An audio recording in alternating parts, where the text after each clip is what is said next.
உன் மூஞ்ச பார்த்தாலே தெரியுது உனக்கு பல கஷ்டங்கள் இருக்கு. நீ எந்த கஷ்டத்தை முதல்ல சரி பண்ணும் சாமி கிட்ட சொல்லு. சாமி பயங்கரமா கடன் பிரச்சனை சாமி. கடன் தொல்லை தாங்க முடியல சாமி. கடன் கடன் கடன் கண்ணீர் ராகு கேது 3ஆம் இடத்துல சுக்கிரன், சுக்கிரன் வீட்டுல சூரியன், சூரியன் பக்கத்துல சந்திரன், சந்திரன் பின்னாடி பூமி. வாசல் எந்த பக்கம்? வாசல் நினைச்சேன். பெண்களுக்கு செவ்வாய் தோஷம் பெற்று 8ஆம் இடத்துல குரு உச்சம் பெற்று கேது கிட்ட ராகு ஆசி பெற்று குடுகுடுன்னு ஓடி வந்து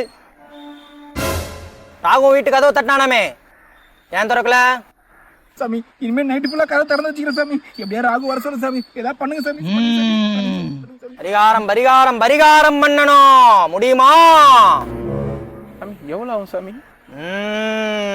திங்கள் செவ்வாய் புதன் வியாழன் வெள்ளி சனி கிட்ட பேசின 50,000 கேட்டான். குறுக்க வந்த புதன் வியாழன் 30,000 கேட்டானுங்க. இதை பார்த்த சுக்கரன் எனக்கு வேணும் நடமுடிச்சான். அதனால சூரியன் கிட்ட ஒரு மீட்டிங்க போட்டு மொத்தமா ஒரு டிஸ்கவுண்ட போட்டு பரிகாரத்துக்கு நீ தர வேண்டிய காசு 98,700 இருக்கா சாமி? 98,700 இருக்கு.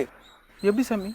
அதான் ராகு வீட்டு வாசல்ல நிக்கிறானே, 52,500 விடு போதும். மிச்சத்தந்த ராகு பகவான் பார்த்துப்பான். முதல்ல பவானி கையில போயிட்டு 55,000 ரூபாய் 5 பைசா எனக்கு வட்டி வாங்கு. அப்பதான் நீ முதல் மாசம் வட்டியை பிடிச்சிட்டு மிச்சம் 52,500 ரூபாய் கொடுப்பா. சாமி நான் ரெடி பண்ணி குத்துறேன் சாமி. சாமி என் கடன் பிரச்சனை தீர்ந்துடல சாமி.